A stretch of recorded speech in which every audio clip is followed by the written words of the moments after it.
Bagmare hospital माहिर doctors के साथ 24x7 आपके लिए खुला है।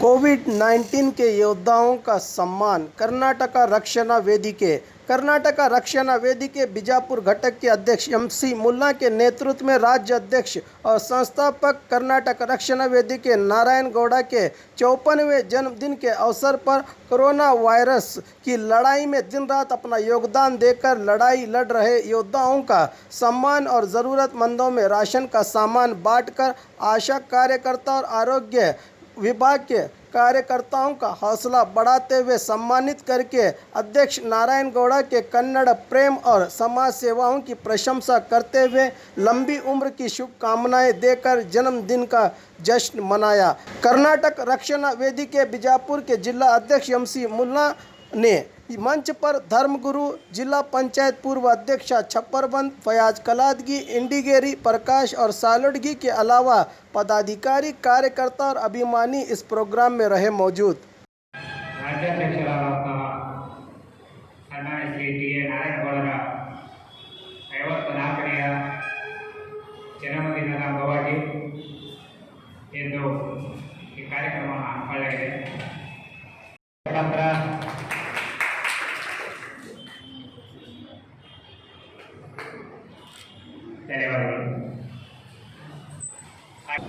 ಕೈಚಲ್ಲಿ ಭೂತ ವಿಜ್ಞಾನಿಗಳು ಇವರು ಕೃಷ್ಣಣ್ಣರ ವಿಜ್ಞಾನವಾದರೂ ಹೊಸ ಬಂತಂದು ಏನು ಮಾಡೋಕ್ಕಾಗಲ್ಲ, ಅವರು ಕೈಚಲ್ಲಿ ಕೂತ್ಕೊಂಡ್ಬಿಡ್ತಾರೆ। ಶಾಂತ ಜಗದಾಂಬೆ ಮೇಡಮ್ ಅವರಿಗೆ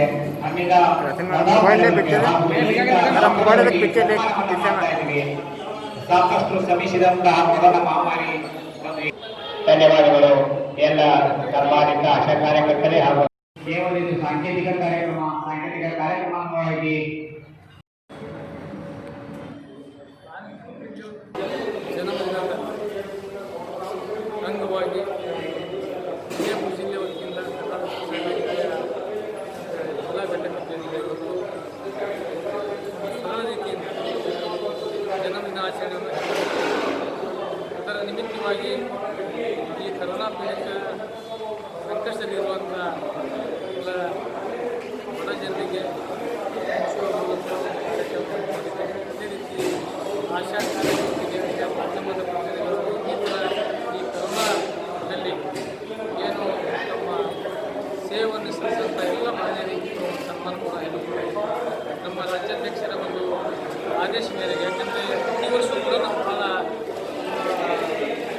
ಒಳ್ಳೆಯ ರೀತಿಯಿಂದ ಭಾಳ ಹೆಚ್ಚಿನ ರೀತಿಯಿಂದ ಜನ್ಮದಿನ ಆಚರಣೆ ಮಾಡ್ತಾ ಬಂದಿದ್ದೇವೆ। ಅದಕ್ಕಾಗಿ ಇವತ್ತು ನಮ್ಮ ರಾಜ್ಯಾಧ್ಯಕ್ಷರ ಅಧ್ಯಕ್ಷರ ಮೇರೆಗೆ ಭಾಳ ಸರಳ ರೀತಿಯಿಂದ ಏನೋ ಒಂದು ಕರೋನಾ ಸಂಕಷ್ಟದಲ್ಲಿರುವಂಥ ಜನರಿಗೆ ಒಂದು ಸಹಾಯ ಮಾಡಲಿಕ್ಕೆ ಅವರು ಆದೇಶ ಮಾಡಿದರು। ಅದಕ್ಕಾಗಿ ಇವತ್ತು ನಾವು ಕೂಡ ಸರಳ ರೀತಿಯಿಂದ ಸರ್ಕಾರದ ಮಾರ್ಗಸೂಚಿಯ ಪ್ರಕಾರ ಇವತ್ತು ನಮ್ಮ ರಾಜ್ಯಾಧ್ಯಕ್ಷರ ಆಚರಣೆ ಮಾಡಿದ್ದೇವೆ। ಅದಕ್ಕಾಗಿ ಇವತ್ತು ಕರ್ನಾಟಕ ರಕ್ಷಣಾ ವೇದಿಕೆ ಜಿಲ್ಲಾ ಘಟಕ ವತಿಯಿಂದ ನಮ್ಮ ರಾಜ್ಯಾಧ್ಯಕ್ಷರ 54ನೇ ಜನ್ಮದಿನದ ಹಾರ್ದಿಕ ಶುಭಾಶಯಗಳನ್ನು ಮಾಧ್ಯಮದ ಮೂಲಕ ನಾನು ಹೇಳ್ತಾ ಶುಭಾಶಯಗಳನ್ನು ಮಾಡ್ತಾ ಇದ್ದೇನೆ। ಅದೇ ರೀತಿ ಎಲ್ಲ ಸಮಾಜಮುಖಿ ಕಾರ್ಯ ನಮ್ಮ ಜಿಲ್ಲೆಯಲ್ಲಿ ಕೂಡ ಎಲ್ಲ ಗ್ರಾಮ ಶಾಖೆ ತಾಲೂಕಾ ಮಟ್ಟದಲ್ಲಿ ಎಲ್ಲ ರೀತಿ ಬಿಜಾಪುರ ಜಿಲ್ಲೆಯಲ್ಲಿ ಇವತ್ತು ನಮ್ಮ ರಾಜ್ಯಾಧ್ಯಕ್ಷರ ಒಂದು ಜನ್ಮದಿನವನ್ನು ನಾವು ಭಾಳ ಸರಳ ರೀತಿಯಿಂದ ನಾವು ಸಾಂಕೇತಿಕವಾಗಿ ಇವತ್ತು ಒಂದು 50 ಜನರಿಗೆ ನಾವು ಕೊಡ್ತಾ ಇದ್ದೇವೆ। ಅದ್ರ ಜೊತೆಗೆ ನಾವು ಎಲ್ಲ ಜಿಲ್ಲಾ ಮಟ್ಟದಲ್ಲಿ ಕೂಡ ಎಲ್ಲ ತಾಲೂಕಾ ಮಟ್ಟದಲ್ಲಿ ಅವರಿಗೆ ಇಡೀ ಒಂದು 500ಕ್ಕಿಂತ ನಾವು ಕೊಡುವಂಥ ವ್ಯವಸ್ಥೆ ಕೂಡ ನಾವೆಲ್ಲ ಇಡೀ ಜಿಲ್ಲೆಯಿಂದ ಮಾಡಿದ್ದೇವೆ। ಕರ್ನಾಟಕ ರಕ್ಷಣಾ ವೇದಿಕೆ ಜಿಲ್ಲಾ ಅಧ್ಯಕ್ಷ